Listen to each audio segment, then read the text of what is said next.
Sebenarnya aku juga dapetin informasi bahwa Prabowo sebenarnya nggak serak dengan IKN, tapi untuk merebut hati Jokowi, maka dia menjanjikan untuk melanjutkan program IKN. Ya. Pertanyaan orang kepada IKN, ya. Jadi saya diminta oleh Pak Presiden Jokowi untuk membantu IKN ini menangani aspek-aspek hukumnya. Jadi kalau saya baca undang-undang IKN itu sendiri, ya, isinya itu nabrak peraturan-peraturan yang lain. Saya kira juga Prabowo menganggap itu artinya yang diuntungkan kalau IKN itu dibuat ada oligarki itu. Sementara Prabowo akan kelimpahan caci maki dari rakyat karena pada akhirnya hanya oligarki yang diuntungkan di IKN. Jadi pilihan ini juga pilihan ideologis bagi Prabowo, lebih baik yang populis makan siang daripada yang IKN yang sebenarnya proyek oligarki.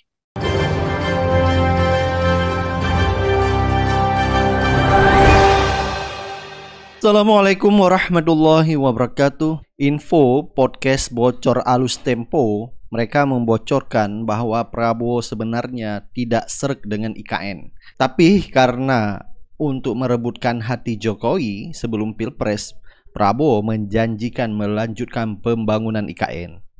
Jadi Prabowo juga sebenarnya nggak mau dilantik di IKN. Nah, bagaimana posisi Jokowi kalau seandainya IKN tidak diteruskan ya? Kalaupun diteruskan, mungkin anggarannya tidak besar ya, akan dikurangin karena ada program makan siang gratis Prabowo ini yang harus direalisasikan karena sudah kadung dikampanyekan ya. Netizen menanggapi kalau seandainya IKN tidak dilanjutkan, bisa-bisa Jokowi ini ngamuk ya, merasa ditipu mentah-mentah sama Prabowo. Dan juga dalam bocor halus Tempo, mereka membocorkan bahwa Gibran nanti akan berkantor di IKN. Ini memperjelaskan bahwa IKN memang harus dilanjutkan. Dan ini menjadi dilema di Prabowo sendiri karena dia harus memikirkan anggaran makan siang gratis sehingga anggarannya diperkirakan akan menyedot dana yaitu 450 triliun per tahun untuk membebani postur anggaran pendapatan belanja negara atau APBN 2025.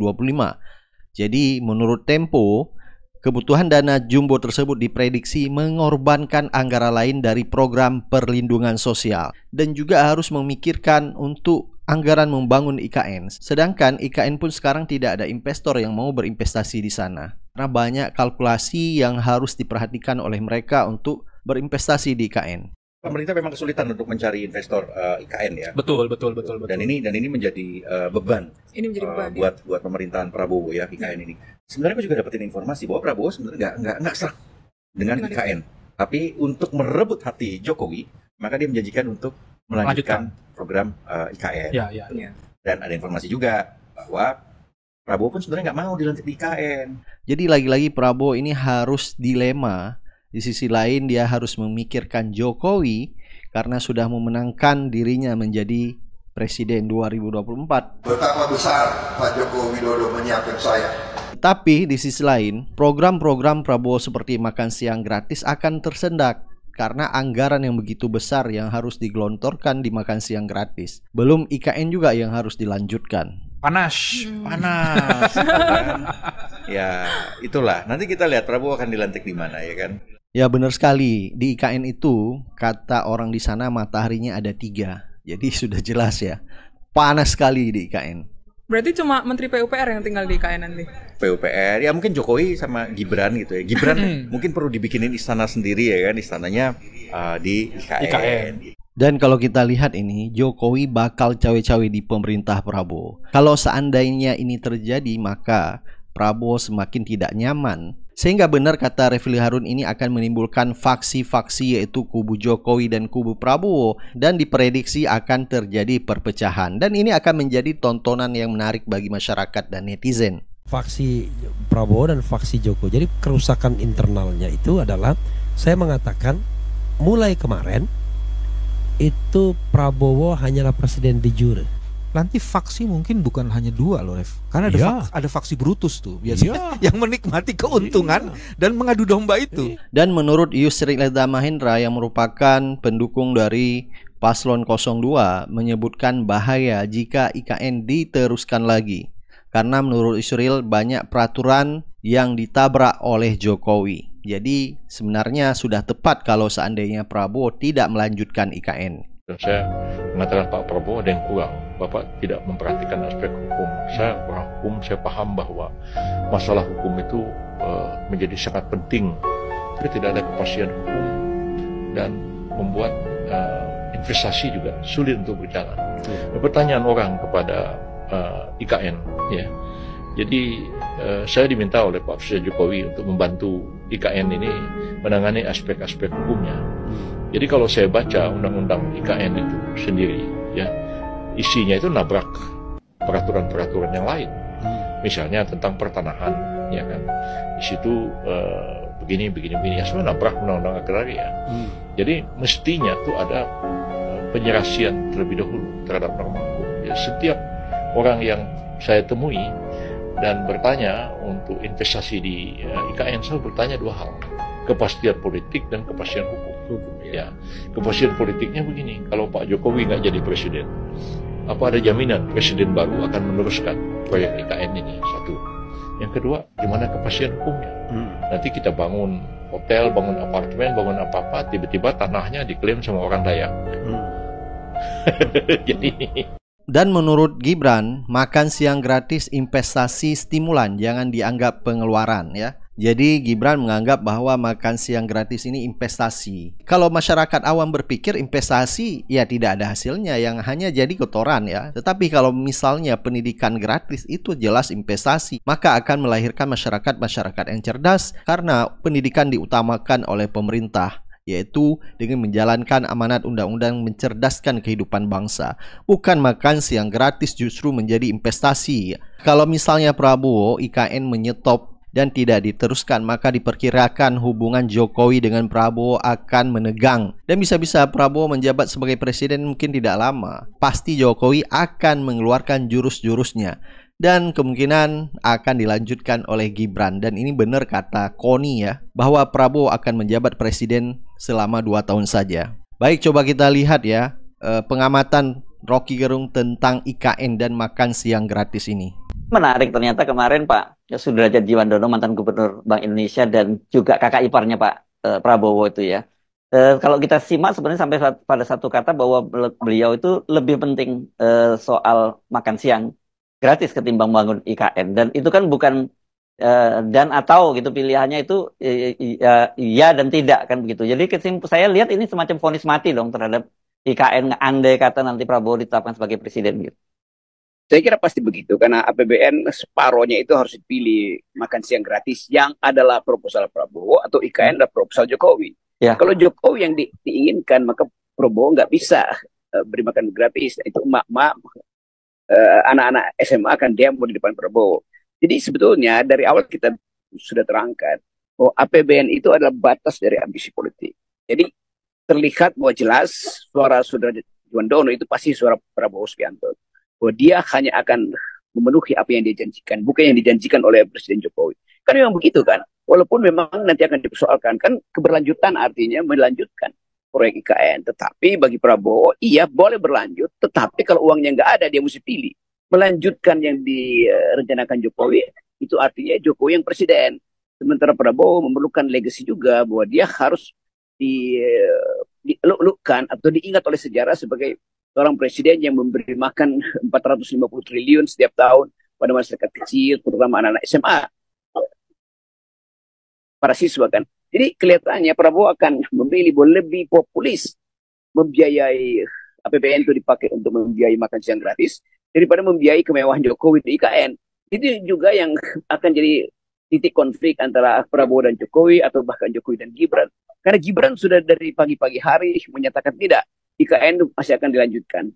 Tetapi Prabowo sudah memutuskan melalui suara Sudrajat Djiwandono yang juga adalah petinggi Gerindra bahwa yang akan dipilih adalah makan siang gratis. Selesai di situ tuh. Jadi dengan kata lain selesai juga semua ambisi Jokowi untuk membangun IKN. Yang membatalkan itu siapa? Bukan rakyat, tapi rasionalitas APBN.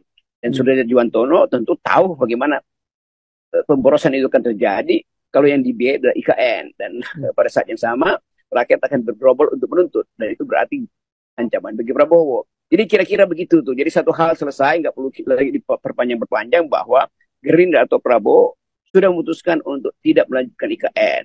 Nah, kejengkelan pasti ada pada Gibran, ada pada Jokowi. Dan mungkin juga banyak orang yang senang bahwa akhirnya Prabowo bisa berdiri di atas kaki sendiri. Tidak lagi ditopang oleh lututnya Pak Jokowi yang memang rapuh. Ya. Jadi ini yang kemudian juga media asing sudah mencium ada ketegangan, tensi ketegangan antara Jokowi dan saya kira mungkin titik mulanya akan di situ ya, Bung Rocky ya. Iya, bagi media asing artinya kepentingan investor asing melihat bahwa kalau APBN itu dipakai untuk pemborosan, membiayai IKN sekaligus membiayai makan siang gratis, itu artinya 80% IKN itu udah habis. Dan itu penanda bahwa tidak akan ada pembangunan yang bisa menjamin modal asing itu berbasis pada jaminan negara tuh. Kan semua modal asing itu hanya bisa dihitung efisiensinya kalau dia lihat ada poin di dalam APBN. Jadi kelihatannya ketegangan ini dibaca juga oleh media asing dan melihat bahwa seperti yang kita udah duga dari awal, bahwa ketegangan itu akan berbasis pada kepentingan antara Prabowo dan Jokowi untuk masing-masing mau meninggalkan legacy itu. Nah, secara rasional, media asing itu membawa kepentingan atau suara investor asing bahwa Indonesia akan terjebak di dalam kesulitan ekonomi kalau dua-duanya dipakai. Dua proyek itu, yaitu IKN dan makan siang gratis, dijalankan secara bersamaan. Karena dananya kan sama itu, kira-kira sebesar itu, 450 triliun dan dua-duanya. Ya, bahkan kalau makan siang gratis lebih besar, Bung Rocky. Kan kalau IKN itu 450 triliun itu untuk pembangunannya dan rencananya semula kan 20% dari APBN yang kemudian sisanya berharap dari investor asing yang sampai sekarang kita tahu tidak ada. Dan kemudian kalau makan siang gratis itu 450 triliun per tahun dan akan dimulai tahun pertama katanya sekitar 120 triliun. Tetapi saya kira memang ini adu aji mumpung ya, karena kemarin kan kita bertanya-tanya tentang IKN, kenapa tiba-tiba Aguan CS membangun masuk ke IKN. Belakangan kita tahu, mereka dapat kompensasi PSN, Proyek Strategis Nasional di Pantai Indah Kapuk dan kemudian di BSD ya. Jadi ini memang saling adu strategi di antara dua orang yang sebenarnya kita duga tadinya berkomplot gitu. Kan kita bisa bayangkan misalnya Prabowo tentu paham bahwa oligarki itu merampok APBN dengan menyusupkan kepentingannya itu. Walaupun orang tahu juga bahwa tanah-tanah Pak Prabowo dan Pak Hasim itu ada di IKN tuh. Jadi kelihatannya Prabowo mungkin bilang begini itu, ya saya juga punya kepentingan dengan IKN. Toh kalau investasi masuk yang pertama kali laku ada tanah-tanah saya. Tetapi Prabowo berhitung bahwa kalau itu dilakukan dia, itu yang dapat nama bukan Prabowo, tapi Jokowi. Dan Jokowi udah tidak punya kekuasaan pada saatnya tuh. Jadi kelihatannya investor juga akan menganggap bahwa ya kalau begitu kita berhenti juga investasi di IKN. Tetapi kita tahu juga itu akan ada semacam relaksasi lah atau realignment, penataan kembali itu. Tapi yang jelas poinnya yang secara tegas diucapkan oleh Gerindra adalah IKN itu tidak akan dilanjutkan. Kan nggak mungkin Prabowo batalin lagi keterangan dari Saudara Juwandono. Ya kalau keterangan dari Habibur Rahman mungkin masih bisa dibantah oleh Prabowo. Tapi Saudara Juwandono ekonom, punya koneksi dengan sistem financial dunia, tahu tentang bagaimana beban makro itu kalau APBN tidak diatur secara efisien. Jadi keterangan Derajat Juwandono persis seperti yang kita duga, bahwa Prabowo akan mendengarkan analisis yang masuk akal. Dan analisis masuk akal tentu datang dari mereka yang mengerti relasi antara makro mikro dalam pembuatan kebijakan. Nah mikronya itu mau diambil oleh oligarki itu, dan itu yang saya kira juga Prabowo menganggap itu artinya yang diuntungkan kalau IKN itu dibuat ada oligarki itu. Sementara Prabowo akan kelimpahan caci maki dari rakyat karena pada akhirnya hanya oligarki yang diuntungkan di IKN. Jadi pilihan ini juga pilihan ideologis. Bagi Prabowo lebih baik yang populis makan siang daripada yang IKN yang sebenarnya proyek oligarki. Nah benar ya kata Rocky Gerung, kalau seandainya IKN dilanjutkan maka yang menguntungkan adalah oligarki yang mendapat proyek besar di IKN. Dan juga Jokowi akan mendapat nama. Nah yang menjadi pertanyaan, kenapa sih Jokowi begitu ngotot membangun IKN? Padahal ini tidak terlalu urgensi ya, membangun IKN pindah ibu kota. Padahal dari ASN pusat yang ingin dipindahkan mereka juga ogah-ogahan pindah ke IKN. Banyak orang bertanya-tanya, negara lagi dalam penuh tekanan, ekonomi penuh tekanan. Kenapa sih Pak seorang Joko Widodo itu ngotot untuk membuat ibu kota negara? Apa mungkin Bapak bisa menjawab pada masyarakat Pak? Ya, ini sebuah gagasan lama.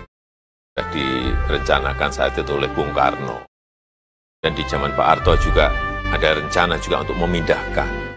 Dan memang kita kita harus memindahkan karena beban Jakarta ini terlalu sangat berat sekali. Beban di Pulau Jawa juga terlalu sangat berat sekali. 56% populasi Indonesia itu ada di Pulau Jawa. 56%, padahal kita memiliki 17.000 pulau. Satu pulau dibebani 56% populasi. Kemudian PDB kita 58% juga ada di Jawa.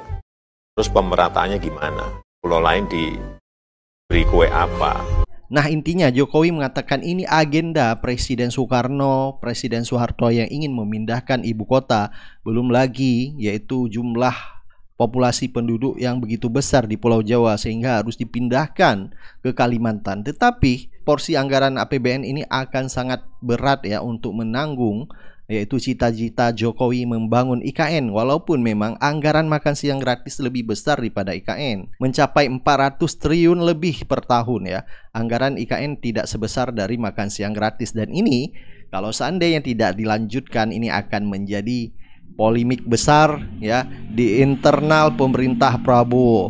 Dan kita akan melihat ya bagaimana nanti perkembangan ke depan, apakah ini akan menimbulkan konflik antara kubu Jokowi dengan kubu Prabowo. Silakan Anda beri pendapat dan komentar Anda. Kita akan ketemu di video selanjutnya. Assalamualaikum warahmatullahi wabarakatuh.